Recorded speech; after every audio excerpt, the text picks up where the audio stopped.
ছোট্ট আমার মেয়ে সঙ্গিনীদের ডাক শুনতে পেয়ে সিঁড়ি দিয়ে নিচের তলায় যাচ্ছিল সে নেমে, অন্ধকারে ভয়ে ভয়ে থেমে থেমে। হাতে ছিল প্রদীপ খানি, আঁচল দিয়ে আড়াল করে চলছিল সাবধানে।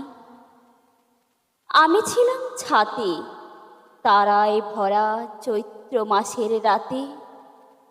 হঠাৎ মেয়ের কান্না শুনে উঠে দেখতে গেলেম ছুটে।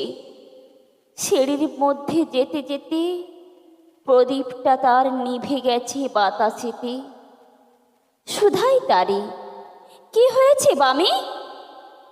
সে কেঁদে কয় নিচে থেকে, হারিয়ে গেছি আমি। তারায় ভরা চৈত্র মাসের রাতে ফিরে গিয়ে ছাতে মনে হলো আকাশ পানে চেয়ে আমার বামের মতোই যেন অমনি কে এক মেয়ে নীলাম্বরের আঁচলখানি ঘিরে দীপশিখাটি বাঁচিয়ে একা চলছে ধীরে ধীরে।